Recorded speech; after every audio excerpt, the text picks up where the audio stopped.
I'm an oil rig diver, and a recent calamity has made me realize that there is a horror within the pipes.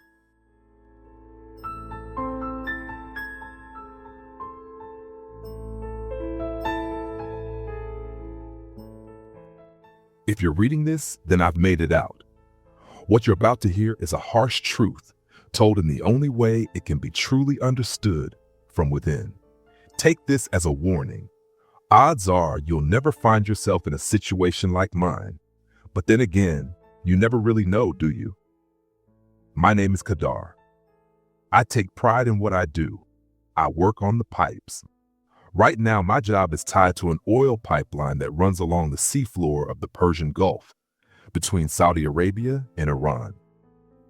It's just past midday, but we're so deep beneath the surface that not a single ray of sunlight reaches this place. The only thing pushing back the darkness is the yellowish glow from my flashlight. A few bubbles escape from my mask, swirling upward and disappearing into the black. I paddle forward slowly with my flippers, drifting through the underwater murk. There are 3 of us working down here, but I can't see the others at the moment. My light lands on the main pipe, a massive steel cylinder that stretches up into the habitat, a cage-like air pocket, and down endlessly into the depths below. I angle the beam down along the length of the pipe. It glints off rusted metal, nothing else. A lonely, towering shaft in a world of cold, dark water. I lower the beam even further, casting it down as far as I can, but all I see are my own flippers, moving gently beneath me, and the great pipe vanishing into the abyssal dark. A sudden chill passes through me. I can hear my heartbeat pulsing in my ears. At the junction where this vertical pipe meets the one lying horizontal along the ocean floor, there's a massive metal framework, a structure meant to anchor temporary installations to the pipeline. I can't see the thing from here, but I know it's down there, waiting. A monstrous mechanical skeleton lurking silently in the cold beneath my feet, and just thinking about it makes me shiver. There are stories about this part of the sea, strange, unsettling ones. They speak of malevolent spirits that toy with divers. Water jinn, they're called. They're said to weave illusions, play tricks, and twist your senses just for fun. Some say they lead you astray, make you lose your way in the depths. And depending on their whim, they either grow bored and set you free, or they consume you. Something flickers in the corner of my vision, a sudden glint. I twist around in the water, breath catching in my mask as I raise the beam toward it. But it's only a school of tiny silver fish darting away into the shadows. The school of fish flicks past me, indifferent, and I exhale slowly.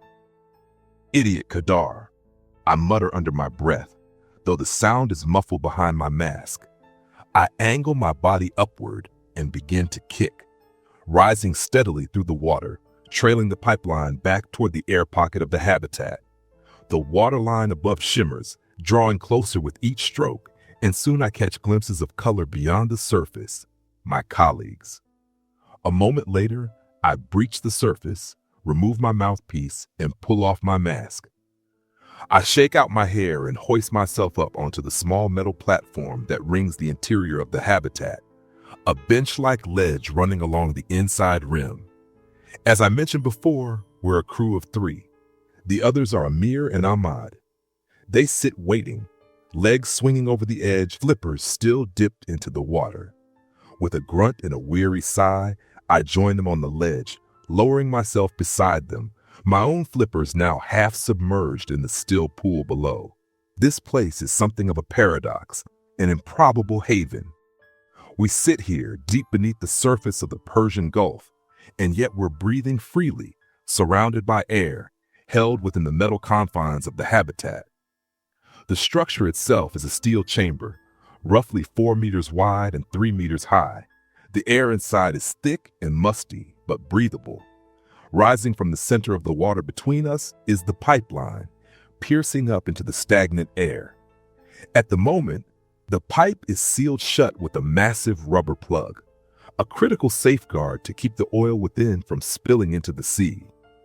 Thanks to the habitat, We can safely remove the seal during our shift, minimizing the risk of environmental harm. The pipe stretches straight down into the abyssal depths, where it splits in two and runs horizontally along the seafloor. One branch leads north, a few miles off the Saudi coast, while the other turns south. The diameter isn't large, yet just enough for a person to crawl through in an emergency, should an internal repair be needed. I wipe briny water from my face as Amir reaches over and connects a thick, black cable to the depressurizing mechanism. The cable snakes down into the pipe, linking directly to the rubber plug. "See any spirits down there today, Kadar?" Amir asks, securing the seal with a click. "The Jan al-Bahar." Ahmad chuckles, scratching at his beard. His voice, like Amir's, echoes slightly in the tight, humid chamber.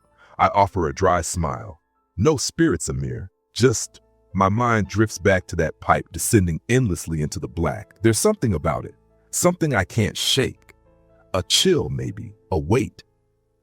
"Just what?" Amir prods. "Nothing," I say finally. "What about you two? Any ghost sightings?" I turn to Ahmad, raising my fingers in a mock ritual gesture. "Have you finally caught a glimpse of a Jan al-Bahar?" I waggle my hands playfully, but Ahmad doesn't flinch. "You mock me, Kadar," Ahmad says, "but this sea, this ancient sea, if there's ever a place we'll see one, it's here." He claps his hands, sending a spray of droplets splashing into the water at our feet. That water, it feels like a gateway, a glimmering blue portal to the sea below, the sea above, the ocean that wraps around us on all sides. "And I'll tell you something else," he goes on, raising a finger with sudden intensity. "I did see something." "Oh, here we go," Amir mutters, rolling his eyes. No, just listen," Ahmad urges. "Listen to this. It was about an hour ago. I was near the pipe swimming when I got a little distracted by a fish." Amir sighs and I glance over at him. We both know what's coming. "You should have seen it, Amir. A great golden thing. I wanted a better look, so I followed it, just for a little while, but then it spooked, darted off, disappeared into the blue." Ahmad pauses, rubbing his chin thoughtfully. "And then things turned a bit strange. I turned around to head back to the pipe, but there was nothing, just endless open ocean. I tried to retrace my way, but there was no path, no sign of where I'd come from.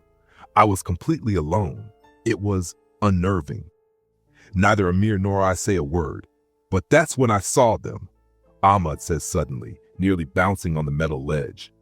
"I saw them!" "Hey, take it easy," I say, gripping the bench as his excitement rocks us slightly. Amir flips a switch on the depressurizer. It gives a mechanical groan and begins to rumble softly. Ahmad leans forward now, glancing between us with urgency.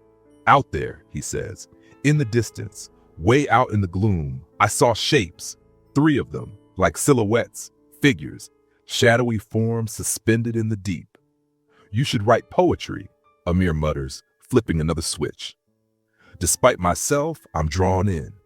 I'm no longer paying attention to the machine. I'm caught in Ahmad's tale. "What kind of shapes?" I ask. "What exactly did you see?" "They were like smoke. No, more like mist, dense, heavy mist. But they had eyes, flickering pale like sunlight filtered through water. You had to look just right to even see them." His voice grows softer, more dreamlike. "I only glimpsed them for a second or two. Then they vanished." "How'd you find your way back to the pipe?" I ask him. "Did the spirits guide you home?" Amir says with a laugh. "Well, no," Ahmad replies. "I just used the compass. But that's not the point. I saw something. I know I did." "I thought these spirits were supposed to be dangerous," Amir says. "The stories always describe them as cruel, pranksters of the deep. They mess with divers like us, bang on the pipes, groan and moan from inside like something's crawling through, ready to burst out and get you." "Maybe that's why they showed themselves to me," Ahmad muses, gesturing toward the pipe between us. "Maybe they were trying to warn us. Maybe there's a monster inside the pipe." Amir snorts. "Don't be ridiculous." "Maybe when the plug is fully deflated," Ahmad says, his voice lowering, "the creature will come bursting out. And where would we go? Think about it. We're trapped down here, really? A heavy silence follows, broken only by the slow, steady hiss of the depressurization machine as it begins its task, deflating the plug inch by inch. Shh, Amir scoffs after a pause, shaking his head. Don't talk nonsense. Seriously. All I'm saying, Ahmad finishes with a shrug, is that the spirits might not be something to fear. I know you guys don't really buy into it, but maybe they're not all bad. The John al-Bahar. Mischievous, sure, but maybe they're kind in their own strange way. Amir just grunts and waves him off with a dismissive flick of his hand. Ahmad turns to me, seeking some form of support. I just laugh. All right, enough, I say. We've got a job to do. Let's not give Zahir another excuse to rat us out. That gets a groan from all three of us, echoing through the metal chamber. I can't stand that fucking guy, Amir says, drawing out the words like a curse. We all burst into laughter. Our shared distaste for Zahir has become a kind of bonding ritual. Technically, he's a co-worker, but we rarely work directly with him, though his projects always seem to orbit ours, so we're never completely free of him. Thick red hair, a scruffy, awkward beard, he's basically begging to be mocked. A brown-noser and a chronic overachiever, Zahir clocks more hours than necessary, unpaid no less. And despite his desperate efforts, he's always overlooked for promotions. The reason's obvious. The guy has zero charm. It's like talking to a blank wall. Maybe we should prank him before we head up, Amir suggests, glancing at the machine as it lets out a sharper hiss, kicking into a higher gear. What kind of prank? Ahmad asks, intrigued. I don't know. We could swim over to his site at Azrock 1, bang on the pipes, stir up some noise, give him a scare before his shift ends. It'd be fun. Tempting, I admit, but not worth the trouble. Azrock 1's what, 1.5 kilometers from here? That's a long swim for a little mischief. And besides, Zahir wouldn't fall for any ghost stories. The man doesn't believe in anything. Imagination of a brick. True, Amir sighs in agreement. He adjusts the dial on the machine and gives it a light slap. It responds. The plug finishes deflating just enough to loosen its seal, creating a narrow gap, an opening leading down into the pipe. What was supposed to happen was simple. Reach in, haul out the deflated plug, inspect the pipe for damage or leaks, and assess whether the plug needed replacing. It should have been quick, safe, routine. After all, on this day, at this time, the pipe was meant to be full of oil, but it wasn't. As it turns out, the oil levels inside were far lower than what we've been told, far lower than anyone expected. And what happened instead unfolded in a matter of seconds, a violent, horrifying blur that will haunt me for the rest of my life. The positive pressure inside the habitat, the little bubble of atmosphere keeping us alive, was suddenly and catastrophically sucked into the pipe. The rush forced what little oil there was downward at an impossible speed, like something monstrous being torn open. In an instant, chaos erupted. A roaring, twisting vortex formed, air and seawater spiraling violently together like a cyclone of pure nightmare. My vision was swallowed by blackness as I was hurled sideways, my body slamming into the habitat's inner wall. I tried to scream, but what came out was nothing but froth and bubbles as my shoulder cracked painfully against jagged metal. I couldn't tell which way was up, which way was out. The sanctuary of the habitat was destroyed in a heartbeat. The sea invaded without mercy. Water shot into my nose, my eyes, my mouth, and then before I could react, I was yanked into the pipe, dragged down, brutally. I could feel the cold, slick walls of the pipe grinding against my body, closing in on all sides. I was being forced forward, headfirst through water and oil, careening through the narrow metal tunnel with inhuman force. My limbs flailed uselessly, smashing against the sides, my head spinning, my thoughts shattered. The sheer speed, the battering pressure, it was overwhelming. There was no space for thought. Only pain, only terror. My skull struck the side as the pipe suddenly leveled out and everything behind my eyes burst into a flickering flash of red, then white. A deafening ring exploded in my ears, competing with the roar of rushing water. I opened my mouth in agony, but instead of a scream, I took in oil and seawater. I gagged, swallowed, inhaled, drowning. I'm going to die. The thought came, clear and cold. I'm going to die. This is it. For a split second, terror gave way to something else, a strange natural calm. The thunder in my ears didn't quiet, but it started to sound peaceful, like waves. I thought about a beach I once visited as a child with my family.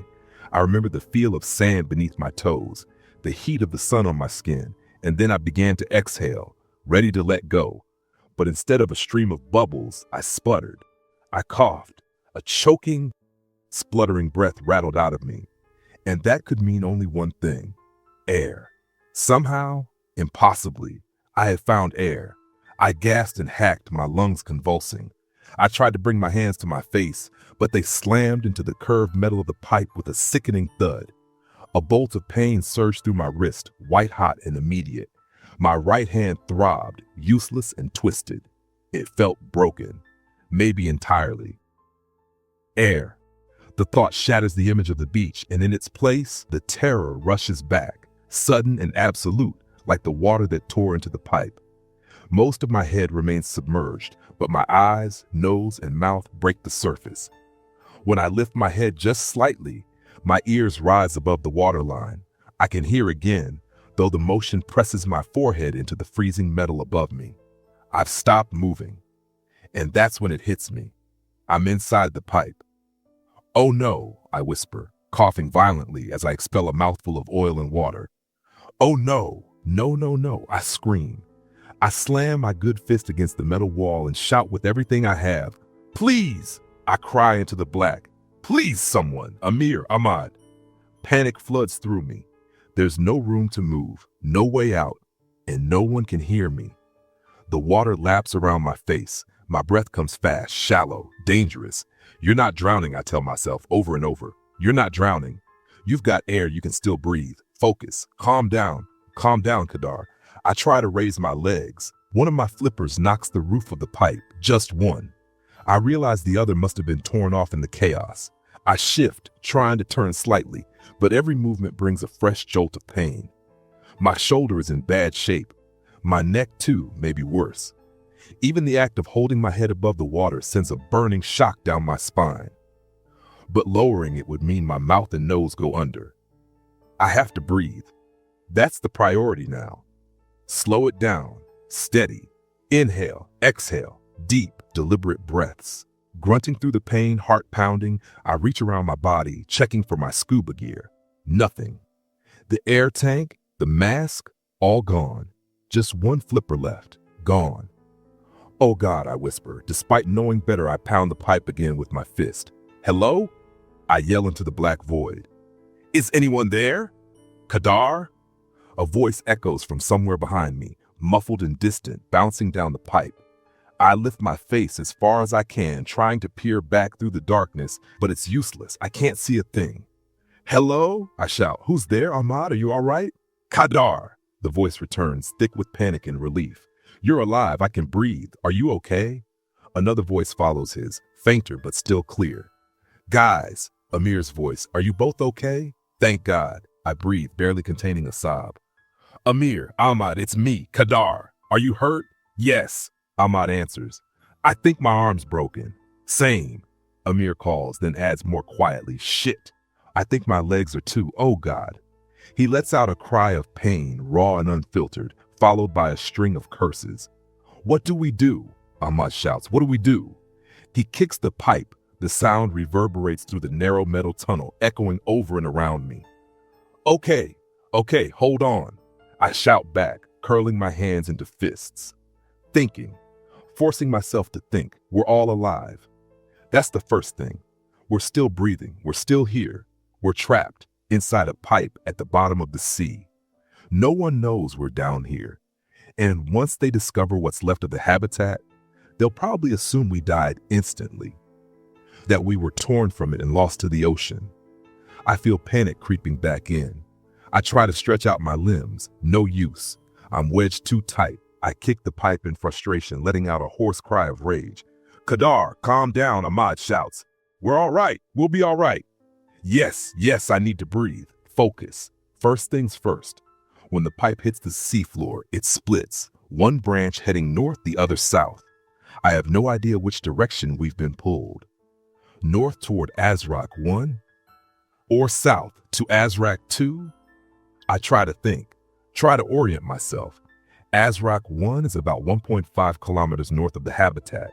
Azrak 2, more than double that distance south. But how far have we already been dragged? I can't say. It all happened so fast. We could be hundreds of meters in either direction. All I know for certain is this: the air we're breathing, it must be the result of undulations in the pipeline, slight dips and rises where support beams push up the structure. These subtle contours have likely created small air pockets like the one we're in now. There might be more further down. But how big are they? How many are left? And how far apart? Okay, I call down the pipe. Listen to me, I've got an idea, and we don't have time to waste. All ears, brother, Ahmad calls back without hesitation. There's a moment of silence. Amir, Ahmad calls out. You still with us? Yes, comes the reply, faint and strained. I'm here, but I won't lie. I'm in rough shape. That's okay, I shout, summoning strength I don't feel, forcing confidence into my voice for their sake, if not for mine. We're going to be fine. We just have to work together. So listen closely. I clear my throat. The sound echoes back into my face off the pipe's curved walls. I lift my head slightly to free my ears from the water and instantly regret it as pain shoots down my spine. We have to move, I shout. We can't stay here. If the pressure changes again, the whole pipe could flood. And even if it doesn't, eventually we'll run out of air. We'll suffocate. So here's what I propose. We crawl. We inch our way through the pipe as far as we can. If we're lucky, we've been pulled north. Azrak 1 is at most 1.5 kilometers away. That's a distance we can make. We have to. And if we've been pulled south, Amir calls, I go quiet. A deep, low vibration rumbles through the pipe. It's hard to tell what it is. Then Ahmad answers, his voice steady but laced with fear. All right, Kadar, I'm with you. We crawl, we move, and we pray. Amir, I call again. What do you think? There's a pause, then the sound of coughing, a groan of pain. Kadar, Amir calls weakly. Listen, I can barely move. I can't do this. You can, Ahmad shouts, fierce and desperate. You can. No, Ahmad, Amir groans, his voice cracking with pain. My injuries are bad. I can't move more than an inch. I'll have to stay behind. We can't leave you. Ahmad sputters, horrified, but Amir cuts him off. Go, he says. Once you make it out, you'll know where I am. Just go, all right? You said it yourselves. The clock's ticking, so go. I hesitate, my throat tightens, and I exhale a long, shuddering breath. God save you, brother, I call back. We'll return for you. I swear it. We won't leave you. I know, Amir replies, soft and distant. Fuck, I mutter under my breath, slamming my fist against the wall of the pipe. Ahmad, are you ready? A beat of silence. Yes, he replies. I'm right behind you, Kadar. Let's do this. And so we begin. Calling it claustrophobic would be an understatement. The knowledge that just beyond these thin metal walls is the crushing weight of the sea does not inspire courage. It saps it. Every inch we move takes immense effort. The base of the pipe is slick with oil and water, offering almost no traction.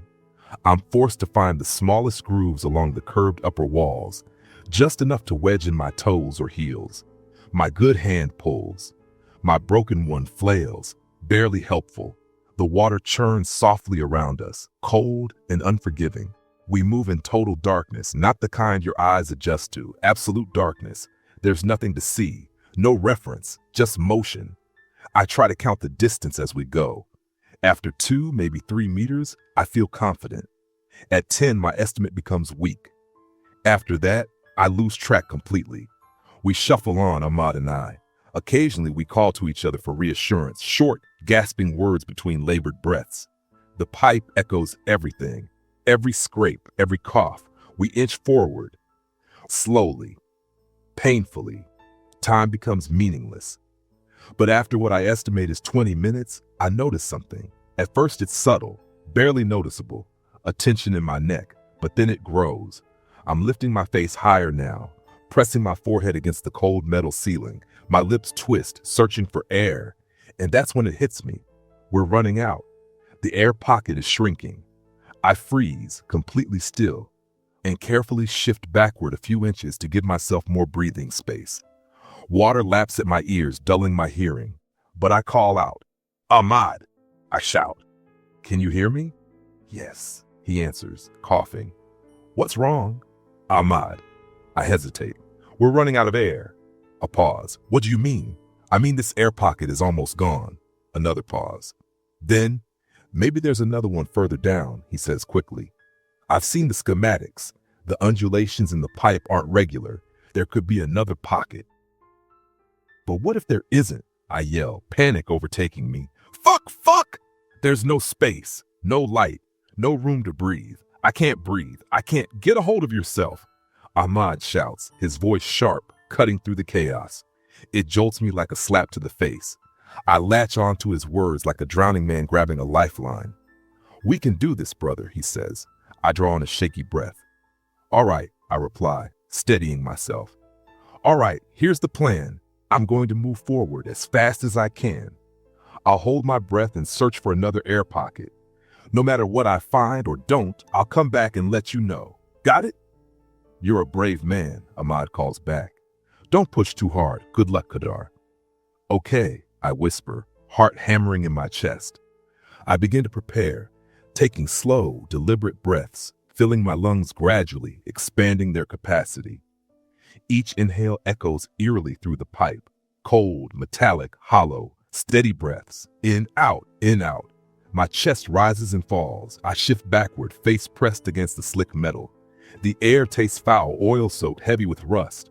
Water creeps to the corners of my lips. My hearing fades beneath the surface hum.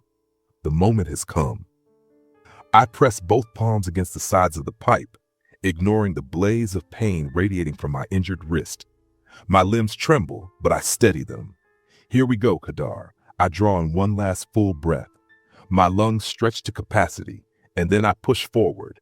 The air leaves me. I am completely submerged.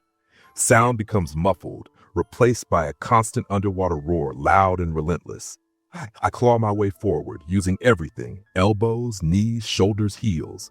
I scramble for traction on the pipe's interior, propelling myself through the dark. Inch by inch, faster now. My heartbeat is thunder in my chest. Keep moving. Just keep moving. If I don't find air, there's nothing. Just slow death in the dark, suffocation, drowning. Entombed in this narrow pipe beneath the sea, maybe never found at all. I have to move. Inch by inch. Suddenly, my hands hit a patch slicker than the rest. Oil slick and smooth. My grip fails. In an instant, I lose momentum. My body flails, slipping helplessly in the dark. No. Panic surges. Tiny streams of bubbles leak from my lips. I thrash blindly, the cold metal pressing in on all sides. My prayers spill out into the void. Desperate pleas to a God I've long neglected. Please. Then a foot finds a groove, just deep enough. I push off, gain an inch, then another.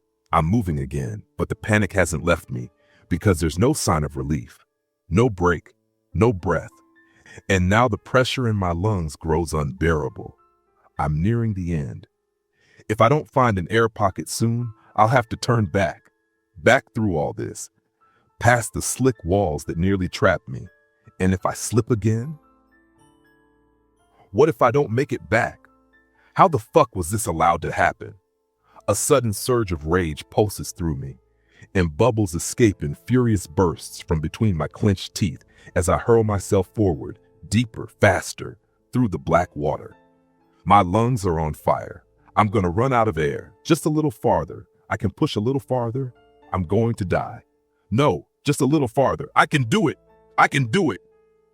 And then, with a gasping, ragged breath, I break through. The pipe angles ever so slightly, and suddenly my face rises out of the water and into a new pocket of air. It's not fresh, not even close, but to me, in that moment, it's the sweetest breath I've ever tasted. I stop. I breathe. Great. Rasping gulps of oxygen rush into my lungs, raw and greedy. Thank God, I whisper again and again. Thank God, thank God. Slowly, I collect myself. I calm my breathing. Then, with what voice I have, I try shouting, calling Ahmad's name into the darkness behind me. I don't expect he'll hear, but I try anyway. No response. So I knock against the pipe, a steady rhythm. Still nothing. With a heavy heart, I ready myself for the return. Yes, I'm scared. Of course I am. But now I know it can be done. I know what's waiting on the other side. So I fill my lungs again, carefully position myself, and begin the journey back, feet first this time, easing along the pipe toward Ahmad. I pass the slick, oily section again, but this time I use the rough fabric of my diving suit to get traction.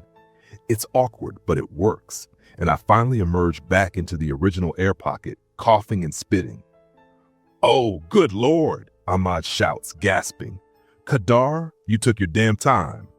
I thought you were." "I'm all right," I interrupt. "We can make it. There's another pocket ahead. Listen closely." I explain everything, the distance, the way I moved, where the slick patch is, how to get past it. Then for the third and hopefully final time, we press forward into the watery dark, back into the belly of the pipe, inch by inch, faster this time, driven by hope, not fear. I pray Ahmad is close behind, pray he doesn't slip, doesn't panic. And then, once more, my face bursts into the air pocket. I breathe, but I keep moving, clearing space for him. Seconds pass, too many seconds. I begin to worry. Then, coughing. Violent, loud, glorious coughing. Ahmad's here. "Yes," I shout, slamming my fist against the pipe in triumph. "We did it. We made it, brother." "Yes," he wheezes, his voice rough. "Yes, we did." And then he laughs. A genuine, breathless laugh that lifts something in me, something bright and defiant. "Come on," I yell. "Let's keep going." And so we continue, crawling forward together through the endless pipe, inch by inch, hour by hour, through the pitch-black, waterlogged silence of the deep. My joints ache. My muscles throb with every movement, tight, trembling from exertion. But I keep going. There's no other choice. Our current air pocket comes to an end, and once again, as always, I take the lead. I have to. The pipe is far too narrow for Ahmad to pass me, so I hold my breath, again, and push forward, forcing my body through the watery dark. After what feels like an eternity, I'm rewarded. Another pocket, another merciful chance to breathe. And so, inch by inch, we continue, repeating the pattern. But something begins to change. Each air pocket we find is shorter than the last. The space, the oxygen, it's dwindling. I say nothing to Ahmad, but deep down I feel the weight of it. Still, they're just long enough to sustain us. So we move forward. Every dive ahead becomes a new trial, a brutal test of willpower and mental control. But I endure. I must. We have to get out. We have to. After what feels like hours of this hellish crawl, we stop again, reaching another pocket, this one barely 3 or 4 meters long. I jolt in surprise as my injured shoulder bumps into something, hard and cold. It shifts slightly with the contact, not solid like a blockage. Could it be? My heart leaps. Twisting, wriggling, I contort myself to get my good hand up toward my head. It's awkward and painful, but I manage. My fingers search blindly in the dark, feeling over the unfamiliar shape. And then, against all odds, I smile. A wide, uncontainable grin stretches across my face, and I shout with joy. "Ahmad, I found a tank, I think. Yes, it's all connected. It's here." "A tank," he calls. "What do you mean?" "I mean an oxygen tank, Ahmad. It's intact. The mouthpiece, the hose, everything's here."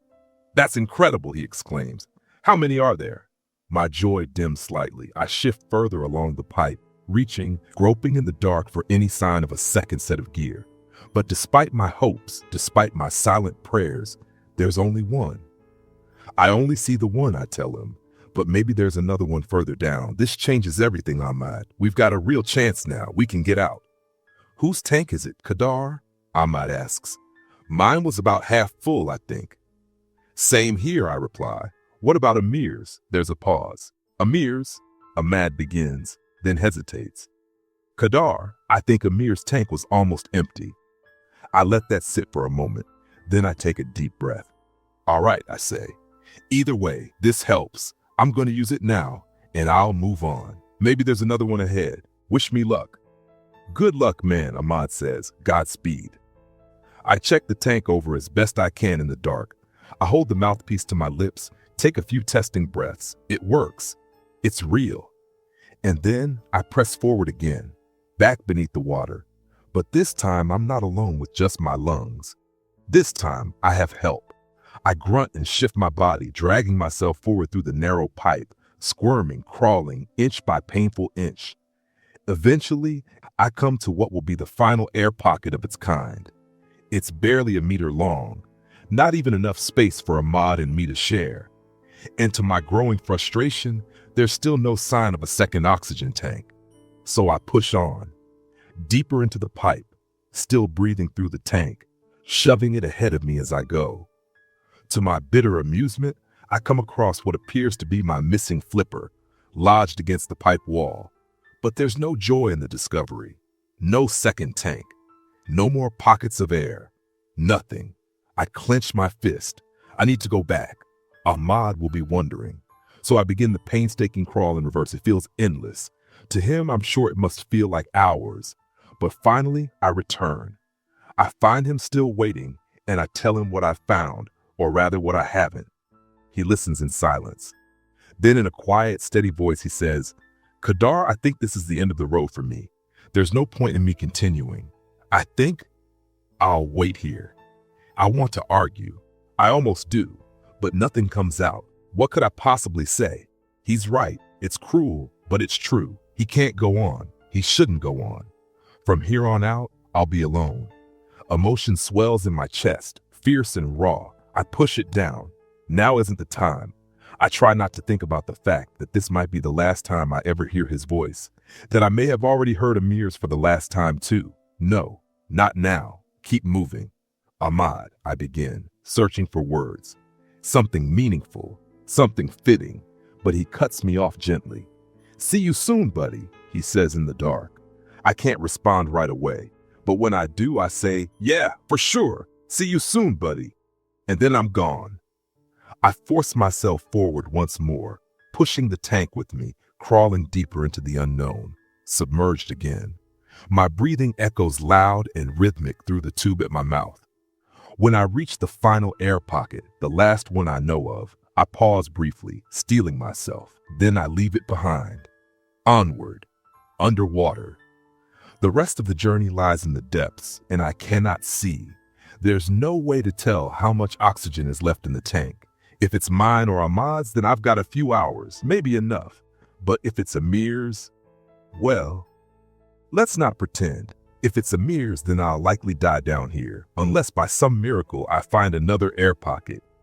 It's not impossible, I tell myself as I crawl through the pipe, surrounded by cold water and darkness. It's not impossible. But as the hours stretch on, no miracle comes. No new pocket, just more pipe.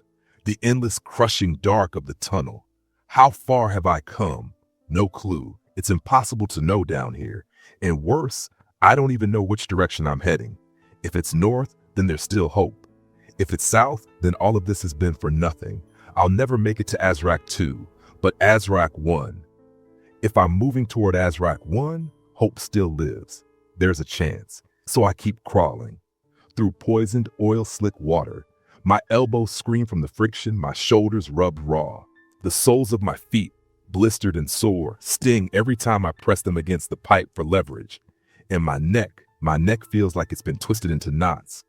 I can barely turn it without pain. But I grit my teeth. I keep moving. Too late to stop now. I have to keep going. On and on. Crawling endlessly through the dark. God, give me strength, I whisper, straining forward as my muscles burn and twitch. Give me strength to see this through. I think of Ahmad, of Amir, alone, just like me, waiting, hoping. They're counting on me. I can't give up. I won't. Not now, not ever. So I go on. Endless dark, endless pain, endless pressure. Except it isn't endless. Not quite. The good news, the oxygen tank I've been using definitely wasn't Amir's. If it were, I'd be long dead by now. The bad news, I'm needing deeper breaths to get the same amount of air. The tank is running low, and once it's out, that's it. No more backup, no more second chances. I've seen no other tanks along the way, just this one. When it's empty, it's over. Come on, you bastard pipe, I hiss through clenched teeth in the edge of the mouthpiece. You can't go on forever. You can't. And, of course, it doesn't. My head smacks into something solid. Eh? I mumble in confusion. I try to move forward, but the path is blocked. A dead end? Panic grips me for a moment. A wall? A sealed pipe? All this way for nothing? But then, as I feel around, I realize something. There's space above my head. I wriggle and twist, and for the first time in what feels like an eternity, I'm able to shift upright. My spine cracks. Relief floods through me. Hot, blinding relief, as the tension releases from my back and shoulders. I reach upward, fumbling blindly in the dark, and then I almost shout with joy. The pipe ends here. It bends upward, vertical now, climbing back toward the surface. We came north, I laugh, giddy, lightheaded. We've been going north this whole time. The end of the pipe. Upward now. Upward to Azrock 1. Upward to salvation. Unless I pause, I take stock. This is the moment, the turning point. If I push on from here, it's everything. No return. It's a coin toss, life or death. There's not much air left in the tank. And if I climb this pipe only to find the worst, if the top is sealed off, if it's been plugged or stoppered, then that's it. That's the end of the line. I'll have nowhere to go. No way forward. No way back. No way back. I shake my head hard. There is no choice. Not really. Even if I wanted to turn around, there's not enough oxygen left to make it. The only path now is forward, forward, and upward. All right, I murmur, bubbles rising past my face. Here we go. And I begin. My ascent is slow, deliberate. I press my back to the curve of the pipe, brace my knees and calves against the opposite side. I push upward, half climbing, half swimming, inching my way toward the surface, toward Azrock 1. The strain is unbearable. My body aches with every movement. My muscles scream, but I keep going. Still no light. The darkness is complete, endless, choking. It gnaws at my hope. If the pipe weren't sealed, shouldn't I see something? Some sliver of light? I force my eyes open in the water. The oil and salt sting like hell, but I need to see something. But there's nothing. No glow. No hint. Just black. Don't lose faith, I tell myself, clenching my eyes shut again. Keep going. Keep going. This isn't like the vertical pipe we were pulled down. This one runs straight to the surface, or it's supposed to the station, to Azrock 1. Except it won't be busy right now, not bustling. I hesitate, sucking in another breath through the mouthpiece. I grunt with effort, trying to ignore the rising panic. What if it's deserted? I have no idea what time it is. I've been crawling through these pipes for hours. I'm exhausted, starving, running on fumes. The tank's almost empty. If I remember correctly, Azrock 1's closed tomorrow. Is that right? Was it tomorrow or the day after? I rack my brain. What if everyone's already left? What if the site's empty? What if there's no one there to hear me? What if the pipe is blocked? What if I shout a raw, guttural bellow of frustration and keep climbing? Each breath is getting harder. Every inhale feels like a fight. My head is starting to feel light, distant, but there's nowhere to go but up. This section of the pipe can't be more than 80 meters, surely. So if it's open, wouldn't I see light? Wouldn't I see something? Please, I whisper, eyes squeezed shut, then slowly open them again, squinting into the pitch black, terrified that at any moment I'll slam into a barrier, that the journey will end with the cruel finality of a dead end. Any second now I could hit the ceiling, and that will be it. Then, suddenly, my head breaks the surface. Water splashes. I inhale sharply, gasping as I emerge from the depths. Still blind in the darkness, but I've made it to the top.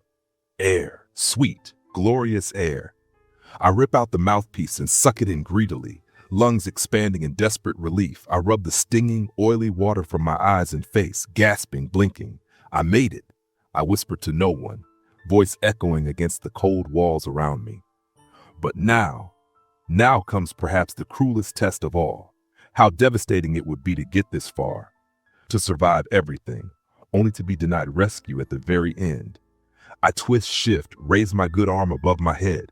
My fingers reach up, dripping water from my elbow. And then I feel it. The lid, screwed shut, firm, sealed. My heart thuds like a drum. Come on, please, please. I grope blindly for a release latch, a lever, anything that could open it from the inside. But I knew deep down there wouldn't be one. There isn't one. I raise my other arm, pain flaring through my broken wrist and I try to force the lid open. I twist, shove, strain, but it doesn't budge. Not even a little. And why would it? No one's here. The shift's over. Everyone's gone back to shore. Azrock 1 is empty. I'm stuck. After all of this, just as trapped as Amir, just as helpless as Ahmad, I begin pounding on the lid, desperately, furiously. I slam my fists against the metal, screaming until my throat burns. My voice echoes back at me, hollow, useless, drowned in the dark. From outside, my cries might sound like groans, like strange mechanical echoes, lost in the endless hum of the pipeline. Help!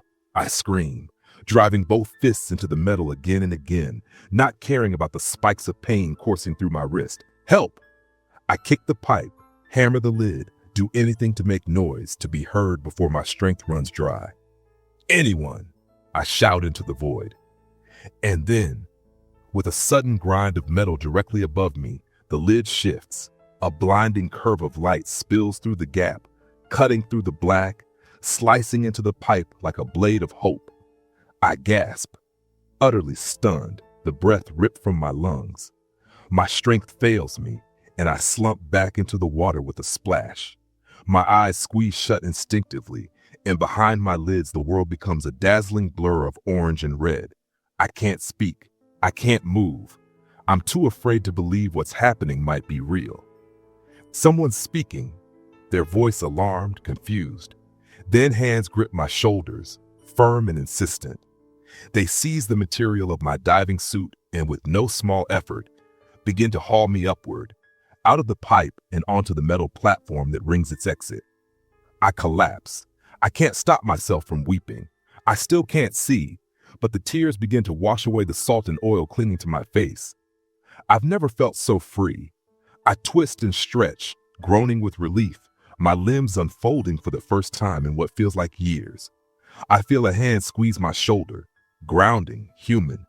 A bottle of cool, clean water, blessedly clean, is gently poured over my face. It drips down in soothing rivulets. Kadar? A familiar voice asks. Kadar, what on earth? He fumbles for words. See, care to explain yourself? What the hell is this? I manage at last to pry open my eyes. Just a sliver. The harsh light of the flood lamps makes me wince, my vision adjusting slowly, painfully. And then I see him. The only employee still on duty. The last one on site long after his shift should have ended. He stares at me, eyes wide in disbelief, his unruly red hair and scruffy beard soaking wet and disheveled. His expression is a bizarre mix of horror and comedy. A dry laugh escapes my lips. Hello, Zahir, I rasp. You know, I don't think I've ever been happier to see anyone in my life. And that, my friends, is the truth. The hours that followed passed in a whirlwind. The company was notified. Authorities alerted, helicopters launched, rescue boats deployed within the hour. The ruined habitat was investigated and safely secured. Diving teams were dispatched. Vast crews sent down to comb the length of the pipe late into the night. They knocked. They tapped. They searched with meticulous urgency, calling out for Amir and Ahmad. But there was no response. I remember pacing in one of the control rooms, arm bandaged, answering calls from anxious family members while officials stood nearby. The pressure inside the pipeline was being stabilized, slowly and carefully, before it was disconnected and safely opened for inspection. I remember when they told me, the next morning, after a long, sleepless night, I remember how the breath left my body, how my knees gave way as I sank into the nearest chair. That's impossible, I whispered. There's no way. But it was true. Amir and Ahmad were found together, just 10 or so meters north of the point where we'd been pulled in. The report said they likely died on impact, that it had happened instantly, that they probably didn't even know. Their last conscious moments, I was told, were almost certainly spent inside the habitat before everything went wrong. To that, I say nothing. I just sit in silence, and I stare out the window, watching the sun rise over the sea. Its golden light glimmers on the waves, dancing gently in the morning stillness.